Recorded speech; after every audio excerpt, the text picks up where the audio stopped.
So let's turn to the lenalidomide and rituximab regimen. This was relatively recently FDA approved in the United States, and there's several different data sets. So, what's your thoughts on this? So lenalidomide and rituximab, or commonly referred to as R squared, recently FDA approved, though has been on NCCN guidelines and used in practice in follicular lymphoma much longer than the recent approval.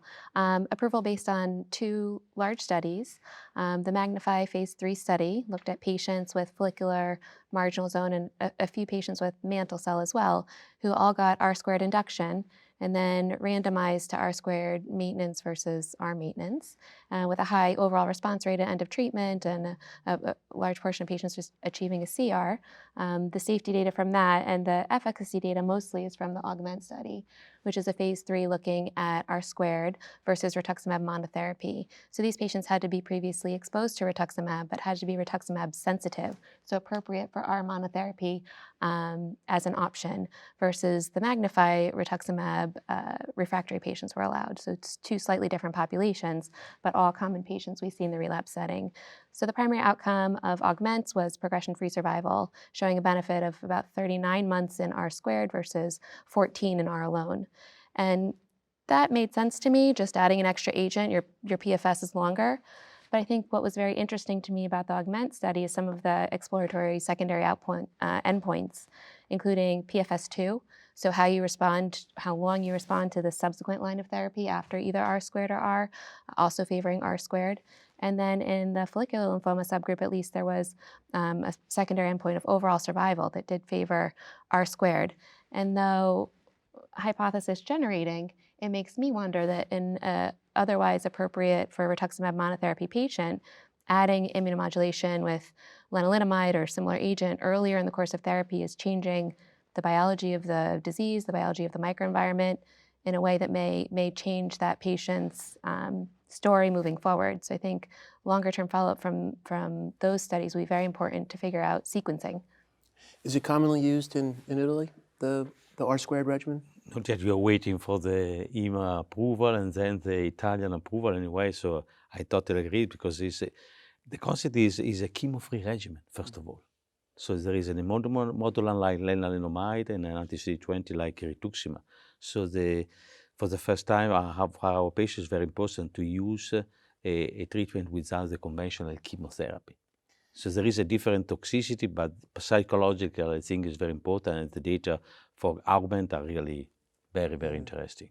John, we haven't talked about the RELEVANCE trial in the frontline setting. I mean, we had a long discussion there about how to pick frontline, but no one talked about, well, I'm going to give someone R squared. That trial basically showed equivalence in the frontline setting to chemotherapy.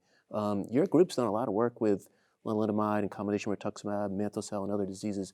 Do you use it in frontline?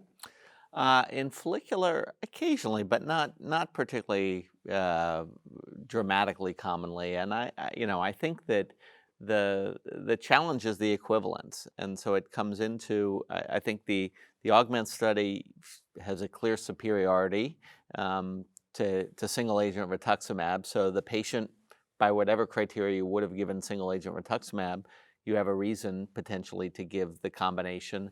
I think that, in the upfront setting, the issue is really, most people are getting bendamustine-based treatment, and I think the data are less compelling. But that said, it's certainly a reasonable option, and I think from the standpoint of giving a patient an option that isn't chemotherapy, it's reasonable. But I think at the end of the day, most people will either get upfront single agent rituximab in my practice, or they'll get a bendamustine-based treatment.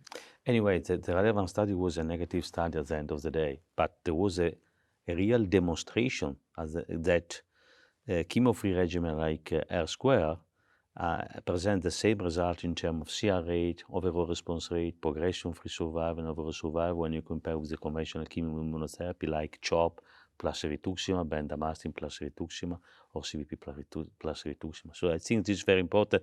This could be the first step for the future to increase the possibility to use a chemo-free regimen in the treatment of follicular lymphoma. It was technically a negative study, but it was published in the New England Journal. A lot of people interpret it as like, just as you did, that it's essentially the same in terms of the outcomes that we can measure so far. And so, but it probably hasn't gotten a lot of uptake in the U.S., I think, in terms of frontline therapy.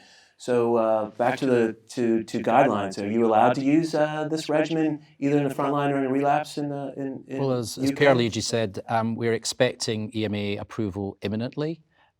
So it's not yet licensed in Europe. Unlike in the US, where if something's in the NCCN guidelines, it tends to be used. In Europe, if a drug's not licensed, it probably you'd never get reimbursement. So under those circumstances, it's very, very difficult to use. There have been patients we've gone and got compassionate use for under particular circumstances and used it. Once it is approved, and it's only going to be approved in the relapse setting, it's almost a pity that the company didn't actually go that little step further and just put some more patients on, because we could have probably got a license on equivalence, but because they went for the license on superiority, it wouldn't succeed. So I think in the relapse setting, once it's approved, it represents a very attractive, as Ray said, chemo-free approach.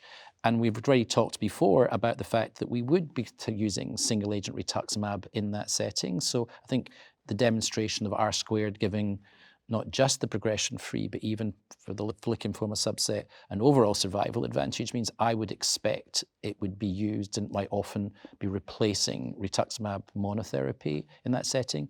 And even I think it will replace lots of chemotherapy regimens in the second-line setting with people looking to move away from a chemotherapy at relapse. Laura, do you think that this perhaps represents a sort of coalescence of treatment options or choices in the second-line follicular lymphoma? I mean, for many years, it's very hard to be very dogmatic about, and it still is, frankly, about what you should do this, you should do that in that sequence.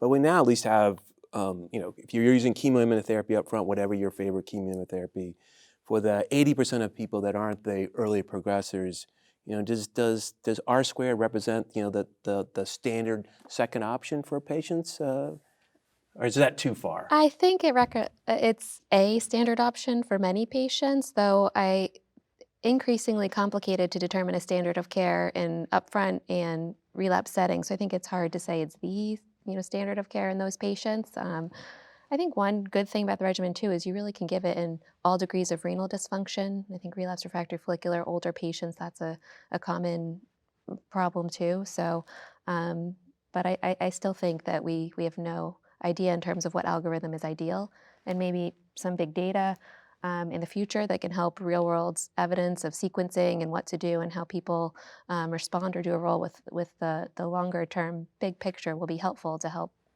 more define that. I think one of the things that we've all said is that the majority of our patients are getting bendamustine-based chemotherapy up front. So when that patient relapses, you can give single-agent rituximab, you can give lenalidomide rituximab, or you can give CVP or CHOP-based treatment as well. And so it's really for the, there are 1,000 different paths patients can follow, but probably the most common path is a relapse several years after bendamustine-based chemotherapy with or without maintenance. And so, the choice of R-squared versus R-CHOP or O-CHOP, to me, I think if the patient hasn't transformed, why would you want to use CHOP for the same reasons we don't want to use it up front? We don't want to use it at first relapse, I would say. And so, I think that's kind of a large fraction of those patients relapse from bendamustine-based treatment are going to get R-squared second line, at least with what we currently have available.